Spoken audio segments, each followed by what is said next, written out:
Isang mapagpalang araw po sa inyong lahat dyan mga kaibigan. Saan man panig kayo ng mundo nakatira, ako po ay bumabati sa inyo ng magandang umaga, magandang tanghali, o magandang hapon, at po kaya ay magandang gabi po. Ano po? Ito po ang araw ng Sabado Gloria ngayon mga kaibigan. Kaya pasyal-pasyal lamang po tayo. Ayan, nakikita po namin mayroon pong mga nagbibilad na ng palay. Ano po, mga kaibigan, at mamaya makikita din po natin na tayo po ay mamamasyal din po sa bukid po, sa likod bahay po. Ano po mga kaibigan, para magtastas po ng kamuti. Ayan po mga kaibigan, na nagtatanggal na po sila ng mga laging ng mga kamuti sa likod bahay po, na kanina ay namasyal po kami sa Banganawang West, kaya mayroon po kami nadaanan, kaya lipat naman po tayo dito sa likod bahay na isa naming bukirin po. Ano po, yan po mga kaibigan, dahil araw ng Sabado ngayon at hindi na po magtrabaho. Ano po, para naman sa ganun ay nakapagpahinga ng 2 araw ng Biyernes Santo at Biyernes Santo mga kaibigan. At ito, andyan po ang mga tao na kumukuha ng mga bagong ng kamuti at para ipairon po silang ipakain sa kanilang mga alagang mga hayop, kambing at baka at kalabaw po. Karamihan po dito sa amin ay mayroong alagang mga baka po at mga kambing. Kaya ayan po, nagkumukuha po sila, inilalagay po nila sa traktora, ano po, at sa mga motor. Dahil libre na po ang magpatanggal ng baging ng kamuti po dito sa amin, at hindi na kailangan pang mag-upa pa na magtatanggal ng mga lanot ng kamuti. Ayan po, siya na mismo ang kukuha at maglilinis sa ipapahukay po ninyong kamuti po dito sa amin. At mamaya-maya lamang po ay mag-umpisa na silang maghukay ng kamuti po sa inyo. Kaya maraming salamat sa sino man pong magpapanood po nito ng aking mini vlogs. Magtamsak lamang po kayo kung saan banda makakarating po naman ang aking mini vlogs. Tamsak lamang po, ano po, at kayo po ay aking dadalawin sa inyong mga mini vlogs din po mga kaibigan. Ako po'y lubos na nagpapasalamat po sa inyo mga kaibigan, maski ganito na tatay lolo po ninyo ay induto pa rin po na nag-mini vlogs o pangipakita ko po ang mga gawain po dito sa pambukay. Ayan po mga kaibigan, hindi na kalabaw ang gumamangihila sa araro, kundi traktura na po. Ayan po, nagsilabasan na yung mga laman ng kamuti. Ito po ay parang ginto po. Ayan po, oh. Ayan, mga ginto po yan.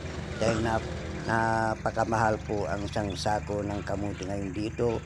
Sa isang sako ay 100 kilos.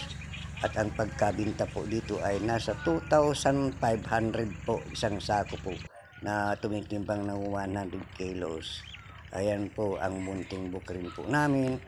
Ayan, nagkasabay-sabayan po ang paghuhukay dahil hinabol po nila ang presyo na 2,500 isang sako po. Ayan po, yung kapitbahay po namin na nakisabay din po sa paghukay ng kanilang mga mihoras na kamuti po.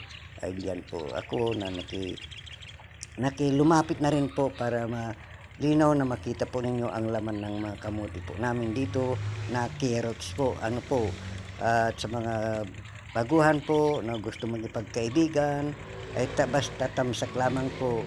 At ito po ay napakalaking bagay na po, mag-subscribe kung kinakailangan para ako naman po ay magpe-play at manonood sa inyong mga watch hour na video trending record po ninyo, na siyang may dadagdag din po sa inyong mga watch hour. Ano po mga kaibigan, yan lamang po ang tayo kung may itutugon po sa inyo. Ano po, ayan po mga laman ng kamuti.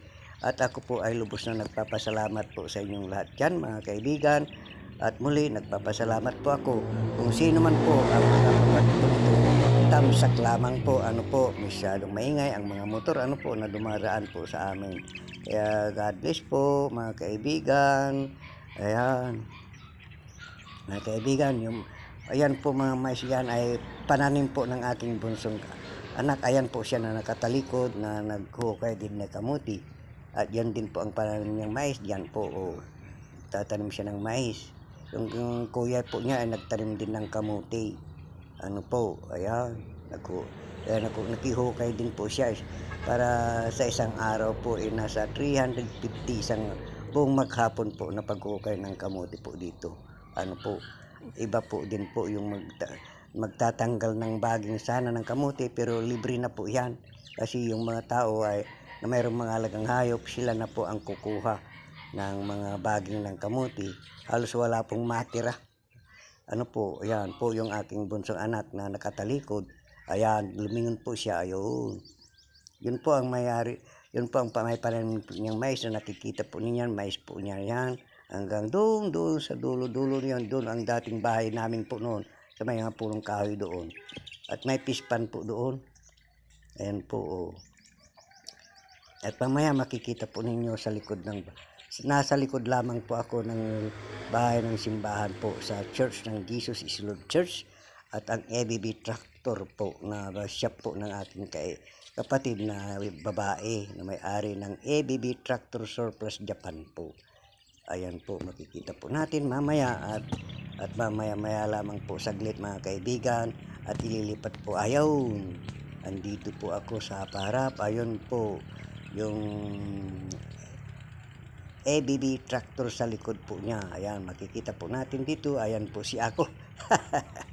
I hope you are enjoy watching. Tamsak lamang po mga kaibigan. Ayan po ang kaibigan po ninyo na si Tatay Lolo po mga kaibigan. At kaya lang hindi ko makikita. Ayun, yung likod ng Jesus is Lord Church. Ayan po. Ayan din po ang cottage ng aking manukan sa likod. Ayan po. Ayan. Yung cottage ng aking mga manok.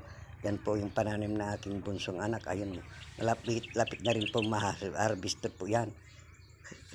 Kaya maraming salamat po sa inyo mga kaibigan, and God bless po so po sa bawat isa po. Bye-bye po.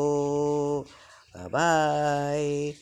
And see you around mga kaibigan. God bless. Bye-bye po.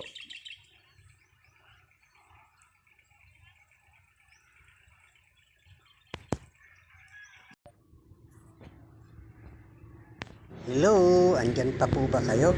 Ayan, naglalagay na po sila sa mga sako yung mga naani pong kamuti. Ayan po, busy na po sila dahil tanghali na po, mga 10 o'clock na po ng umaga po dito. Kaya ayan, nagmamadali na po sila para hindi mainitan masyado yung mga kamuti po.